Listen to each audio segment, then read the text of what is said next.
Today on Bruce Springsteen Sings the Alphabet, it's the Jason Isbell miniseries. And today we're talking about Here We Rest.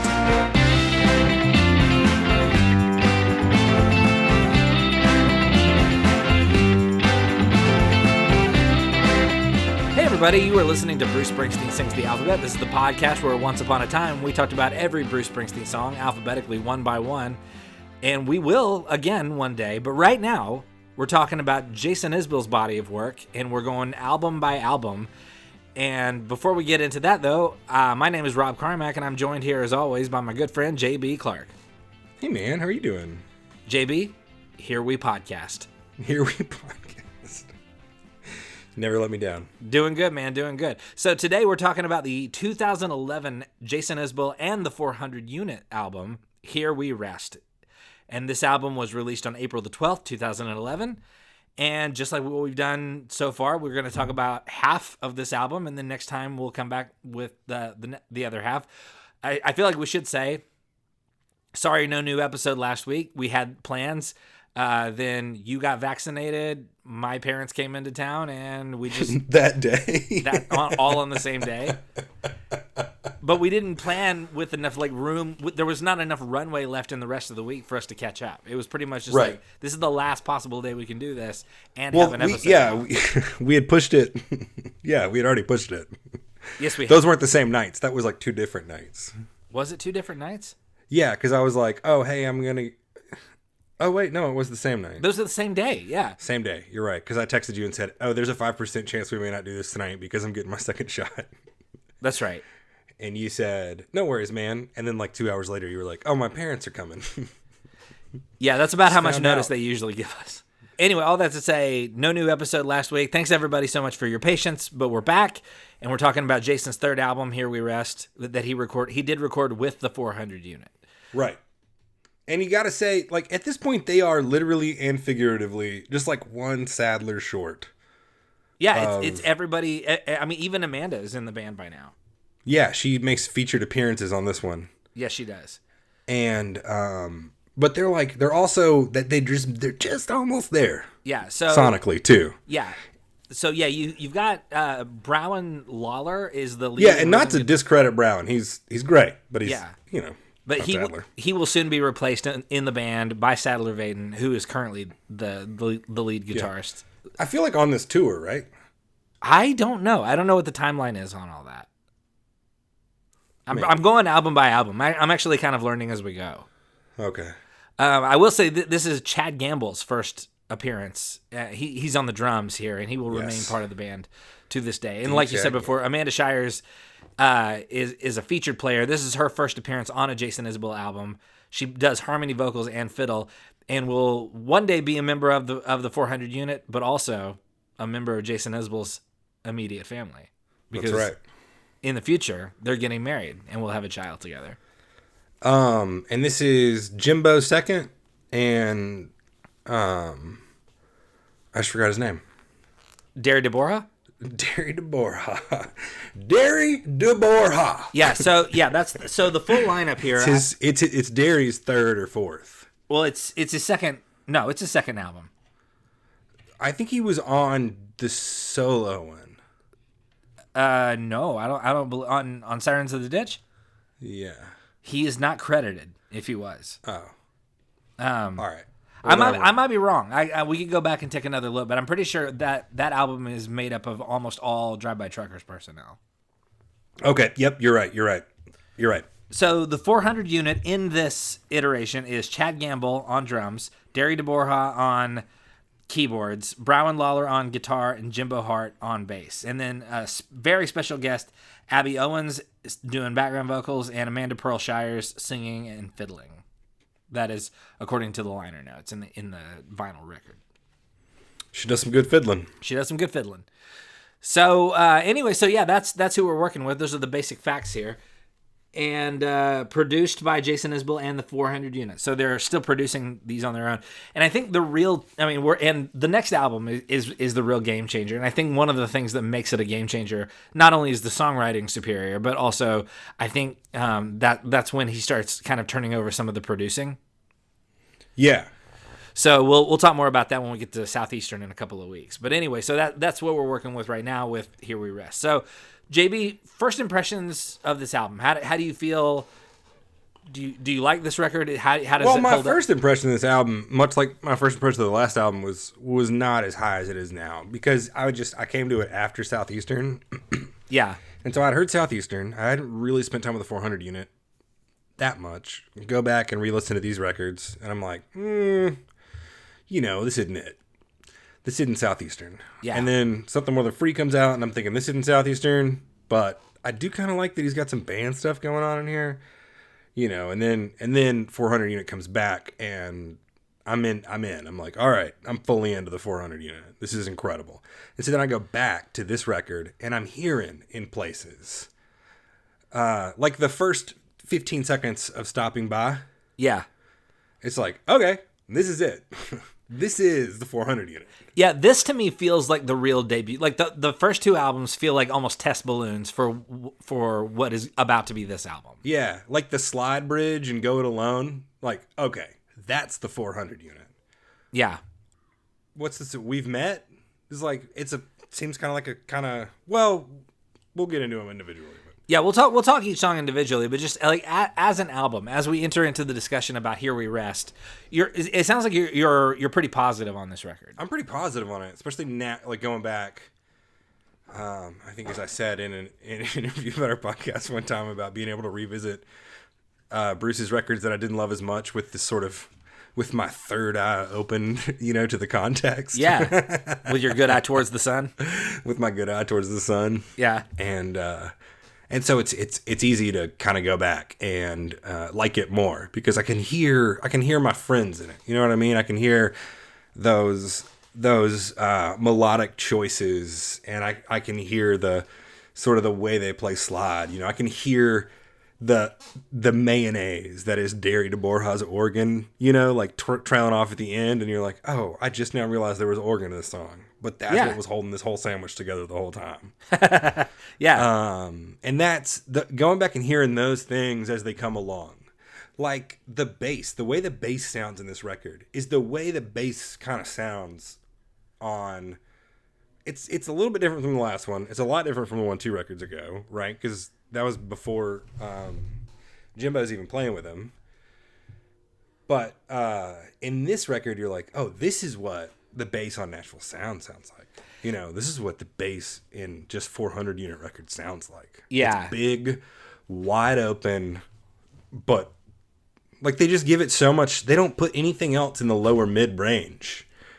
It almost feels like, Yeah. Like you have the organ and the guitars and the vocals and the cymbals and the toms are all in the mids and the highs, right?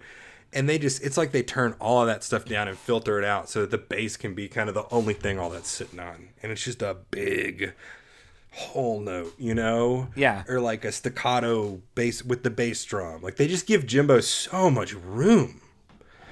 And I think that's like, it's like it feels like some respect.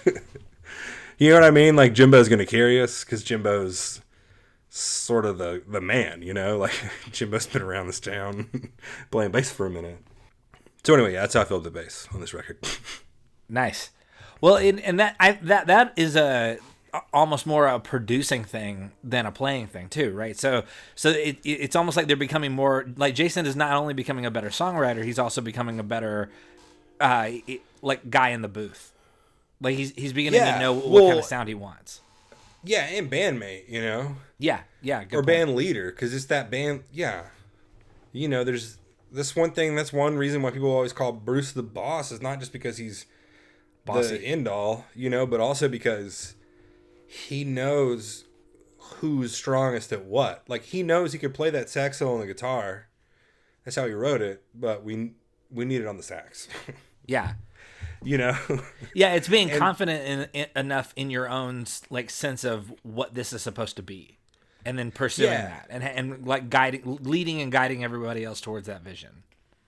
Yeah, there was a new leader at the school I work at a couple years ago, and I was kind of critical about him to my friends and, you know, I'm still not like fully on board with him, but I was telling a lot of people this week, like, I'm going to eat some crow and I'm proud to do it. This guy hires people that are really qualified. And while I disagree with him personally on a number of issues, he listens to those people and generally does what they say or uses their knowledge to guide his decision making. And that is something that I respect more than anything. And I think that's what Jason's doing in this kind of... He's got a band. He's put them together. He's the songwriter, but like, you going to let Amanda play fiddle, or are you gonna try and make coding work all by yourself? Yeah. So, sorry. So how did I just ended? I Just didn't stop. Yeah. So how do you feel about it? I feel like I agree with everything you're saying. I feel like this is a massive step forward from the first two albums. I really, really like this record. And in fact, Jason has said in interviews that this is the first time he truly stopped trying to differentiate himself from the Drive-By Truckers and simply just let the songs be the songs. And if you go back and listen to those first two albums, as good as they are for what they are, there is a sense of he's trying to prove something, or he feels like he's trying to prove something to somebody else. He's trying to prove something to himself. He's not writing songs for the sake of writing good songs. He's trying to do something else in the middle of that.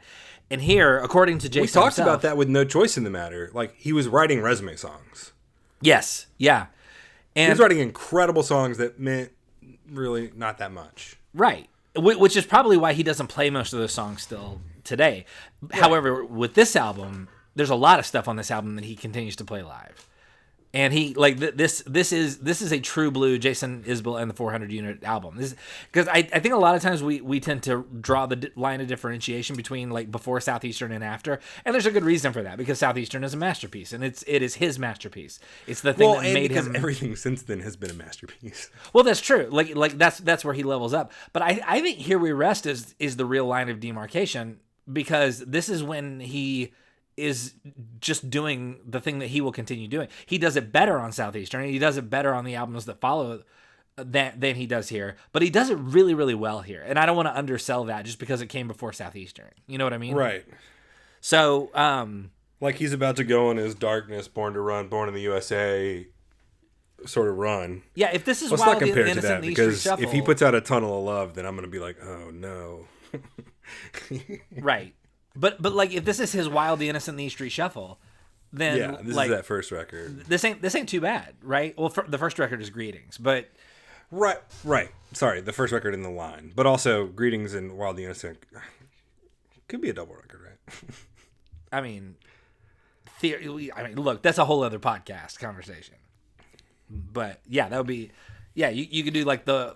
Anyway, I was about to chase that rabbit. We don't have that kind of time. But that rabbit is late for a very important meeting, and we are not going to Wonderland today. It is, and I always go looking for the theme. I feel like Jason, as a songwriter, always kind of has a statement in mind, and I think having listened to at least the first half of this record, the theme here seems to be about breaking free, but it's also about feeling isolated in your own journey towards self-discovery. You know, like there is this need to discover who you are, but also the realization of, if you're going to discover who you are, sometimes that's a lonely stretch of highway that you're going to have to travel. You know? Did you listen to the Barack Obama Bruce Springsteen podcast this week? No, I've not started. I admittedly am way behind on that. That's what their newest episode is about. Is about this sort of like, you know, there's this idea that domestication is a bad word for American men, right? Yeah. And we don't want to necessarily domesticate anyone, right? Because we don't want to like sort of lose the ideas that come within the rules. But, you know, sometimes creativity within rules is and they just kind of talk about that balance, you know? Yeah. Breaking free without breaking up without breaking free, you know, like. Yeah. Yeah. So, yeah, I mean, is that what you hear too? Like when you listen, do you pick up on the same themes? Yeah, it just feels like someone who's like trying to find their space, realizing that it maybe isn't at home, realizing though that home seems pretty far away anytime you're not there. You know, it's just like somebody who's a little unmoored. Yeah. But not useless. You know what I mean? This boat, it's not like, I don't know. It's just unmoored, but not useless, you know? Yeah, I can go along with that. Like, he seems a little more hopeful than he has in a while. But not because it seems like he has a lot of hope. He just seems not as dejected. Well, he is no longer writing resume songs. He's no longer trying to prove himself. He's just trying to make a good album. He's just trying to write good songs, And do you want to get into the songs? Let's do it. Yeah. So track 1 here, the opening track on side 1 is Alabama Pines. Well, I moved into this room, if you could call it that, a week ago. I never do what I'm supposed to do. Hardly even know my name anymore. When no one calls it out, kind of vanishes away. And I can't get to sleep at night. The parking lot's so loud and bright. The AC hasn't worked in 20 years. Probably never made a single person cold. But I can't say the same for me. I've done it many times. Somebody take me home through those Alabama pines. I love this song so much. This song is beautiful. He still does this song, and he should. Anybody who wrote this song should still do this song. He does a thing, I moved into this room, M dash, if you could call it that, M dash, a week ago. Like this sort of big expository phrases in the middle of his lines. Uh-huh.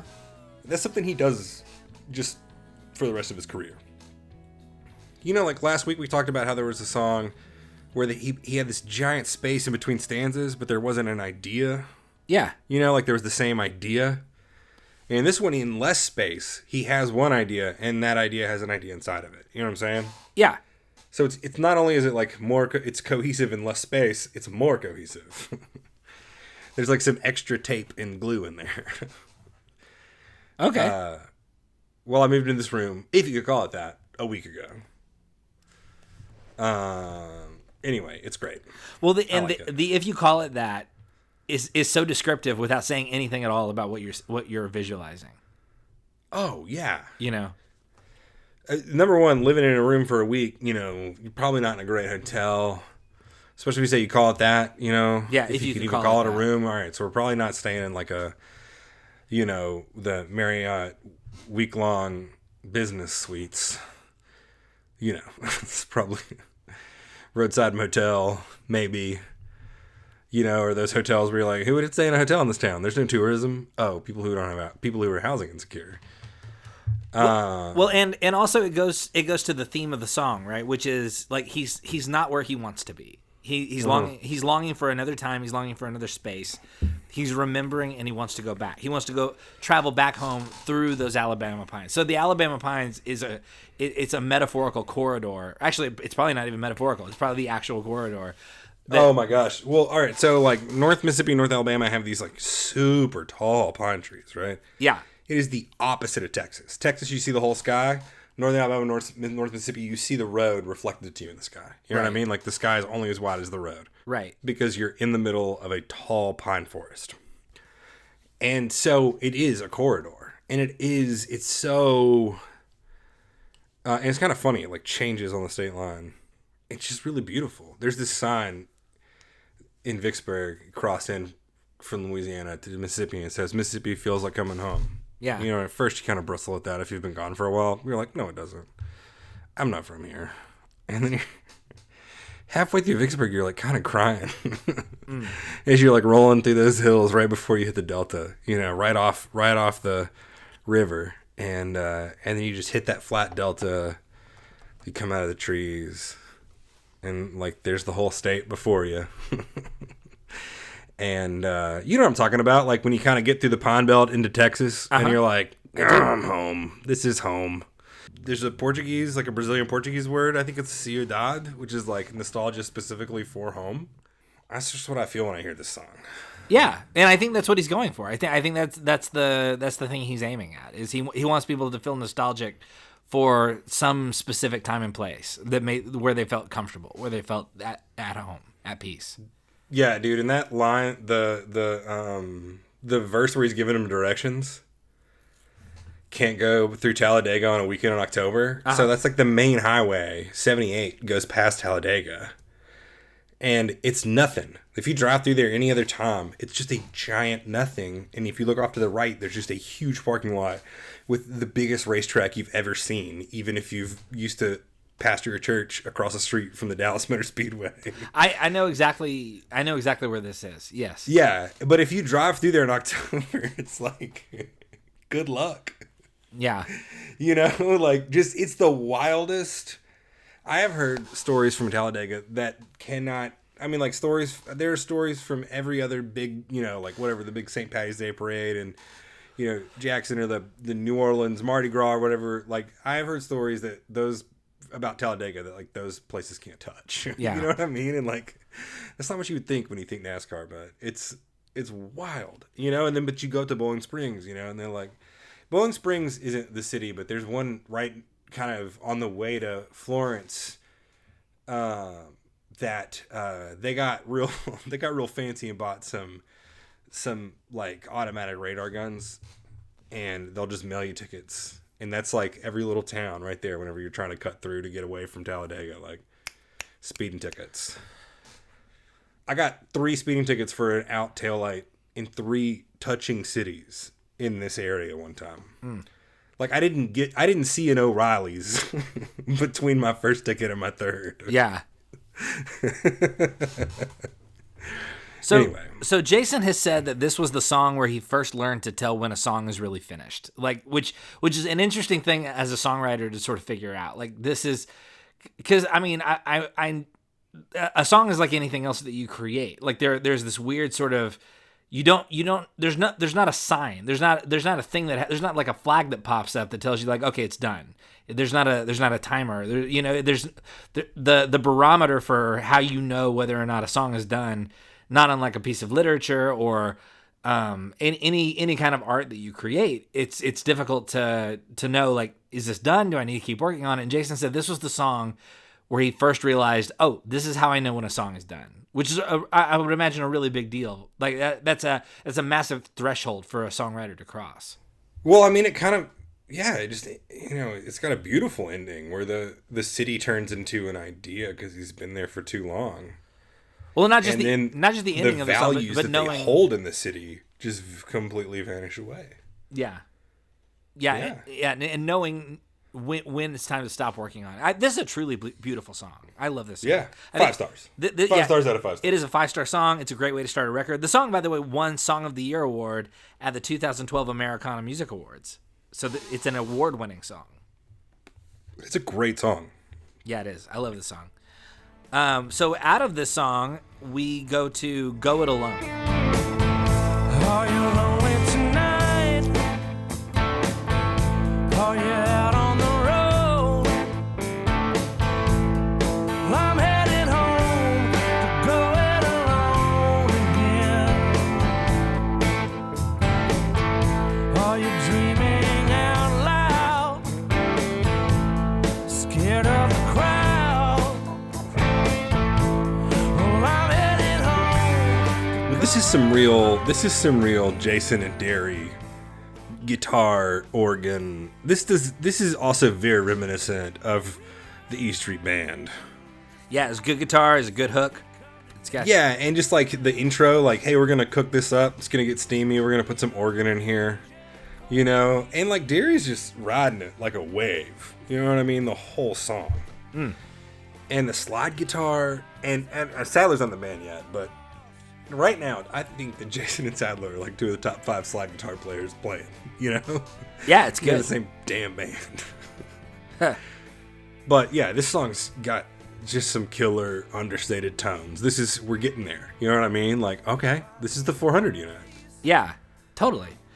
Yeah. This song was used in an episode of Sons of Anarchy, which Yes. I have not seen. I mean, I've seen the show, but I've not seen the episode that this is on. Have you? I've seen all of it. Yeah. Oh, okay. So do you watched remember it hearing years the and song? years ago. I was like about to give it up, and then Walton Goggins started showing up. The title kind of gives away the theme of the song. So not unlike Yes. Alabama Pines, it's about returning to something that feels familiar. It's also about realizing that you're on your own in your own particular journey, which, as we said before, is sort of the kind of the unstated thesis of the album. There's a lot of introspection here, maybe a little bit of regret. JB, do you, as you listen to this, do you feel like, is he reflecting on his journey as an artist so far? Like, is he looking back on something here, like from a personal point of view, or is he just writing from the perspective of a character? I don't know. I think this doesn't feel like it's that far off for anybody. You know what I mean? How This do you is the mean? Goo Goo Dolls Don't Want the World to See Me if they wrote it in Florence, Alabama. Okay. It's a good song. I think it's just a song by a guy who's spent a lot of life on the road. Spent a lot of nights drunk. Which Is pretty, like scared of crowds. I don't necessarily think it's necessarily about like people watching his band. yeah. It could just be someone who's kind of met their social quota for the day.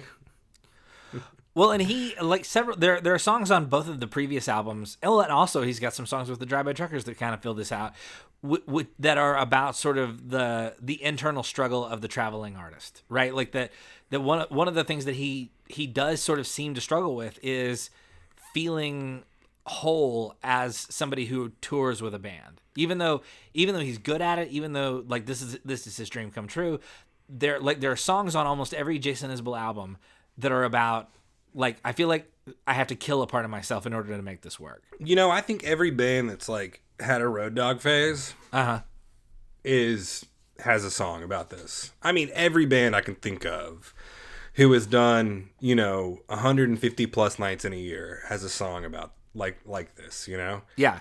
And if you've done 150 plus nights a year, 3+ years, it's on multiple records, if not all of them, Yeah.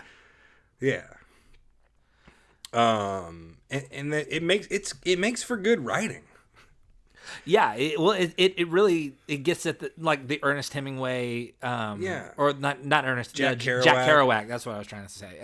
The beats. Yeah. If the miles were words. The romanticism of the open road. Yeah. Yeah. Like everybody's trying to figure out how to turn the miles into verses, I mean, not unlike Bruce Springsteen, right? I mean, is that not what Thunder Road is? They talked about that for 30 minutes in the last episode of the Bruce Springsteen podcast. I'll get to it. We don't need to rehash all of that here. The President Obama and Bruce Springsteen talked about it. I mean, look, everybody knows that they're okay at this, I guess. So then track 3 here is We've Met. We've met, I can tell you don't remember. I can see it in your face. Should never left this place. We've met before you were a Christian, before your eyes were blue. Did all that get you through. Do you know how long I've waited? Do you know how long So We've Met is one of those songs that I have the note next to that, like, okay, this is where we start to hear some 400 unit stuff. You know what I mean? Like the little guitar in the background that's sliding up. It's not a slide guitar, like he's not using an actual slide, but the wow, wow, wow, wow. Yeah. As the melody rises. And there's just a lot of sort of 400 unit stuff going on here. Just because they also do like that wall of sound, but it's not, I don't want to say it's thinner. It's got more space in it. Does that make sense? It's more porous. It is, yes. I hear exactly what you're talking about. In fact, Yeah. that is possibly why the music just is. I think this may be my least favorite song on the album, and the thing is, I really like the lyrics. It just musically, maybe it's a little too porous for me. I don't know. Yeah, I think this is just like, if you could turn this into a template, if you could put this in Excel, like Rivers Cuomo does for his songwriting, then this would be like a great way to structure every 400 unit song in some way or another going forward. But this isn't necessarily the song.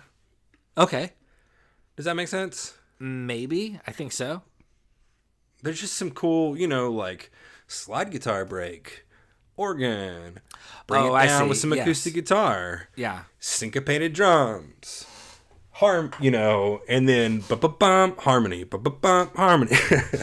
Like these are things that we're gonna come back to and re-execute in big ways. Yeah. But we're not all the way there yet. Well, yeah, I think I hear all that too. It's like the lead line in Alabama Pines. You hear that and you're like, woo, that comes back, baby. Yeah. And it also informs 10 years of worship music too, regretfully. It does. So this song seems to be about reconnecting with someone that he used to be close with. Like they both lived lots of years, and now it's like they're reconnecting, but they're basically strangers at this point. It's like the line, all my playground fears have faded, replaced with nightmares that come true. Now that I'm 40, this line resonates with me in a lot deeper ways than it used to. Just the idea of like you have all these fears when you're young, and then as you get older, you realize like, well, those fears were ridiculous, but the real things I should have been afraid of are these other things. And so like he got out of town, but she stayed behind. Like the line, I bet this town is in your blood now, but it didn't have to be. So that feels a little Springsteen-ish, like the idea of like one of us left town, the other one stayed behind, and now he's come back to town. Maybe he got here through the Alabama Pines, and he's kind of connecting with this person that he used to really deeply connect with, and he's realizing like, oh, she stayed behind and he moved on, and now that has sort of defined both of their personalities in ways that he can't get past. So it's like they've met, but they're not the same people anymore. Neither of them is. Yeah, it's like, well, maybe we can keep necking on the TVA dam, but yeah. We just ain't got what it takes, Yeah. And like I said, like lyrically, I get this song. I grew up in a small town. There's lots of people who I'm sure if I ran into, I would enjoy seeing them again. But there's also the question of like, I don't know what we talk about. Like, like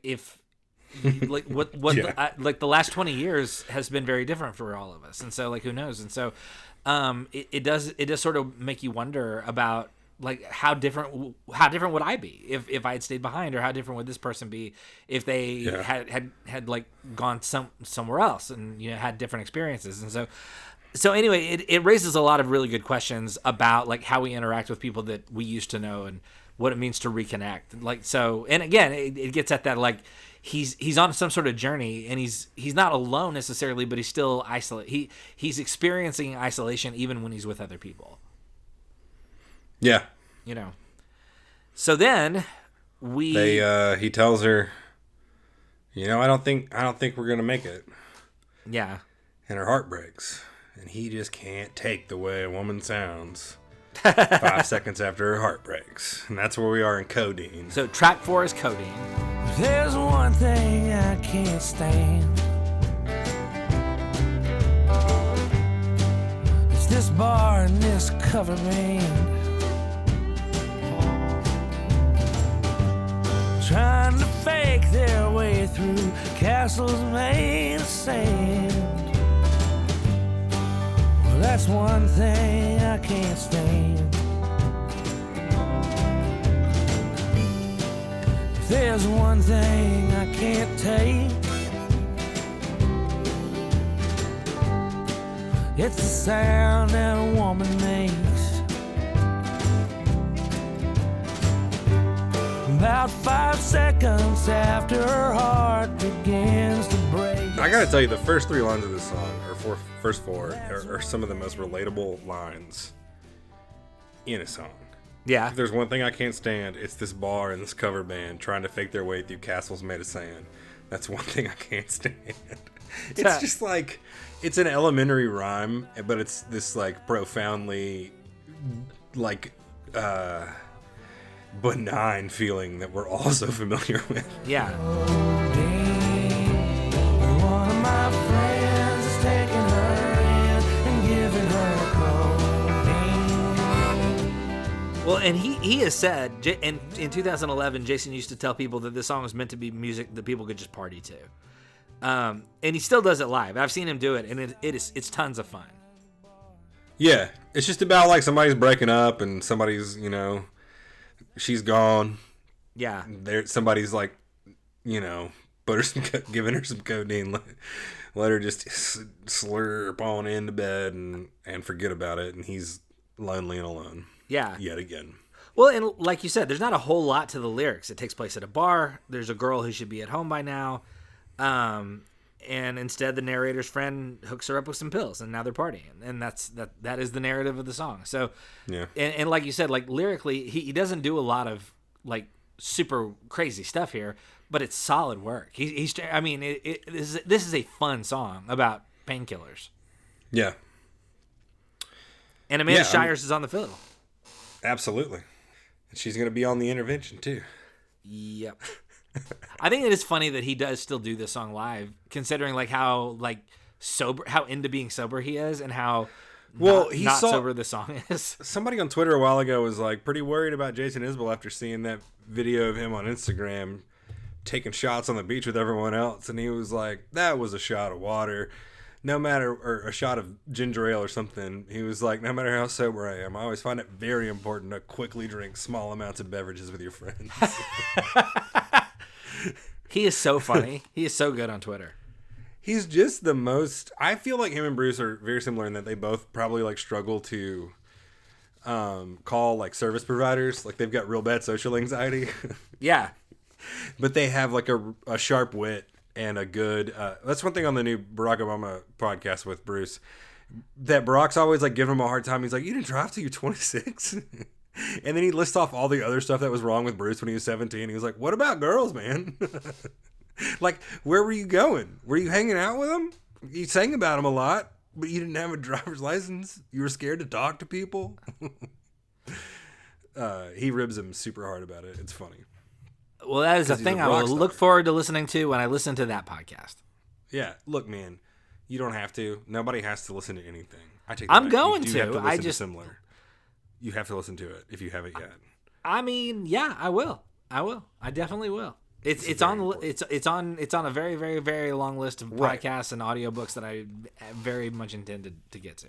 There's a lot of things that I recommend, and I want everyone to know. You don't have to listen to anything that anyone tells you have to listen to, watch. There's too much going on in the world right now. What you need to do, probably, but you may not, is just close your eyes and breathe for a second. And watch High Maintenance and listen to Similar. I was going to say, what JB really wants you to know is it's important for you to watch High Maintenance and listen to Julian Baker. Her new record's great. It had me dancing instead of crying. Well, dancing and crying, but in addition to crying. I saw that on your Twitter feed. Yeah, dude, I was bopping in here in my office, and then I was like, what's going on? And then I listened to the lyrics, and I was like, whoa. I was going to say, bopping is not a thing I normally do when I listen to Julian Baker, so I'm guessing the sound here is very different. Well, she played some guitar on Hayley Williams, in Hayley Williams' new band. Yeah.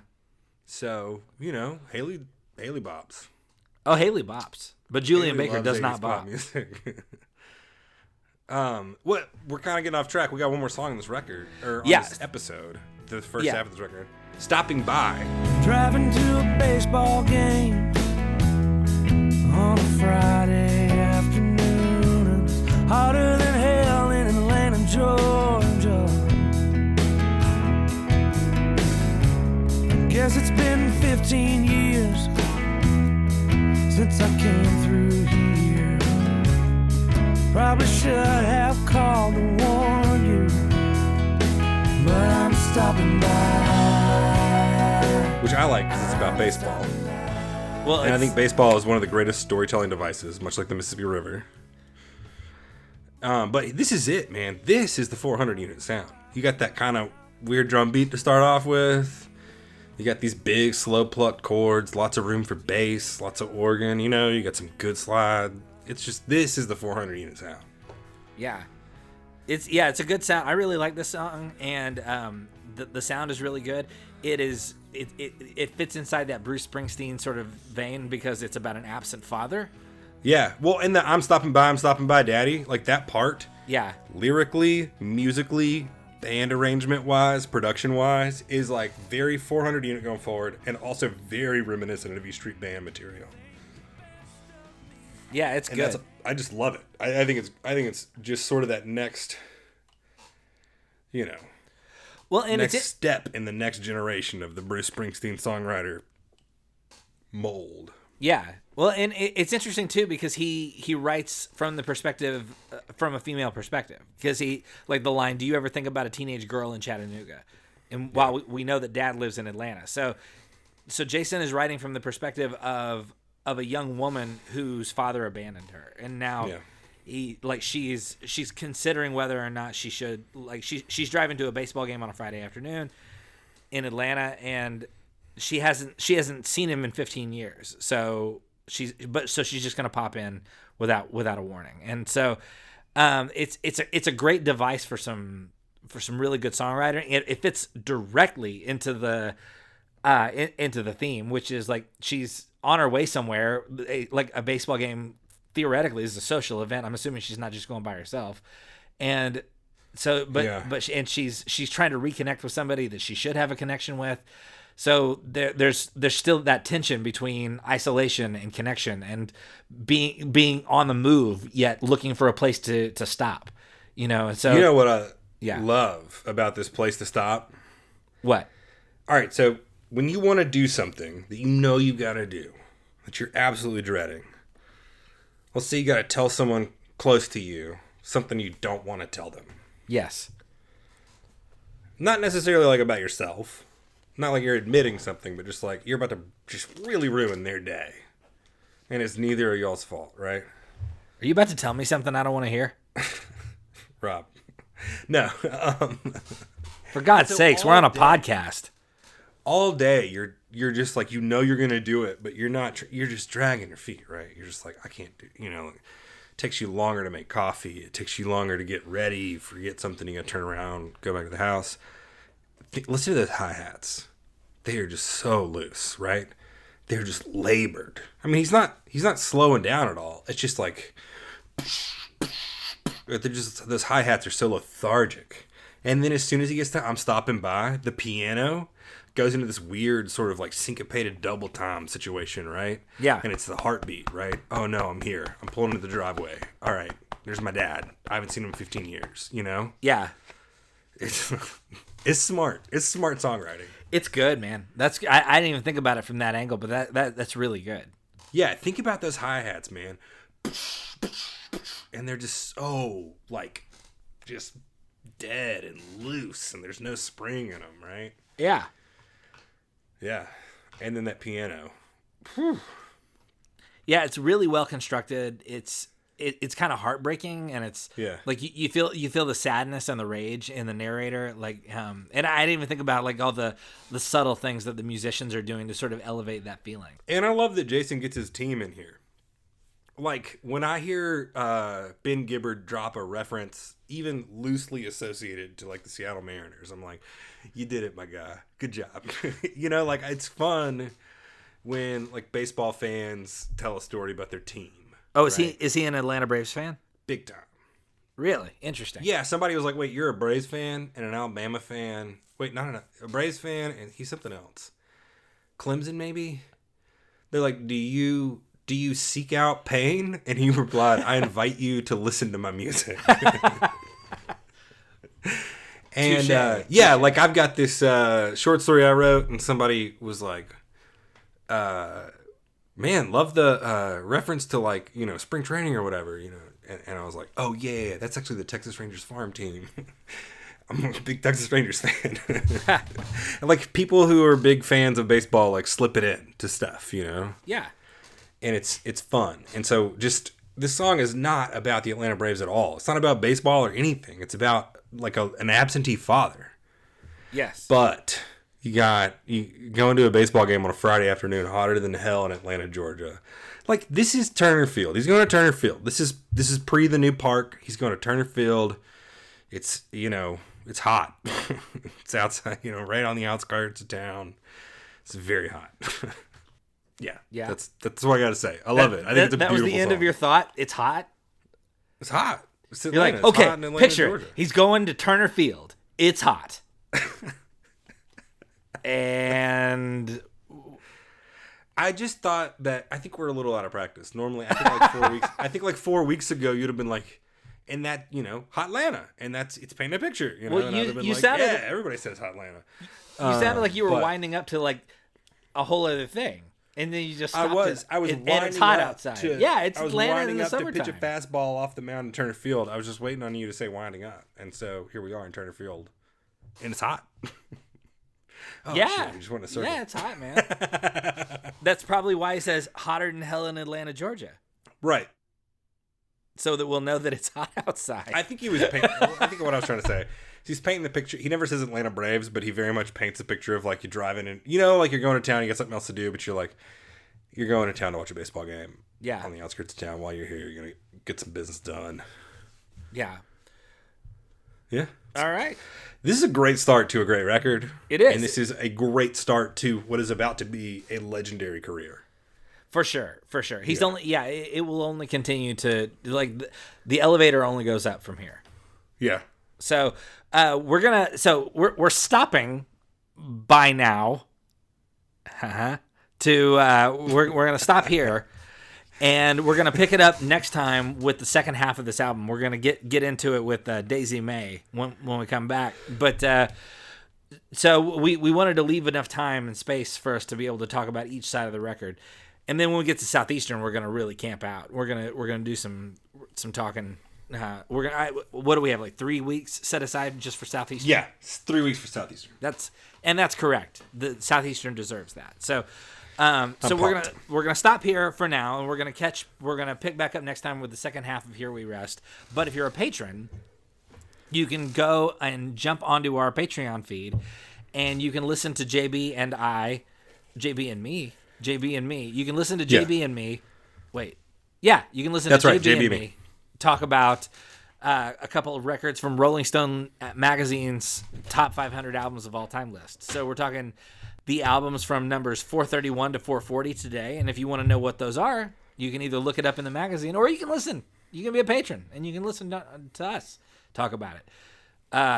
Either way, we've enjoyed talking with you. And JB, where would you like people to check out your work if they feel so inclined? At Letters Clark on Twitter is really it.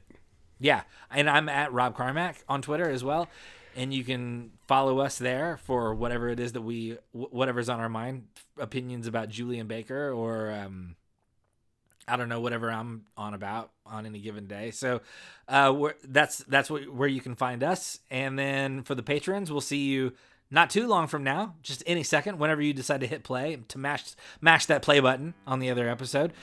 Where we'll be talking about some other albums that aren't Here We Rest. But next time on this podcast, we'll be talking about side 2 of Here We Rest. JB, we'll see you next time.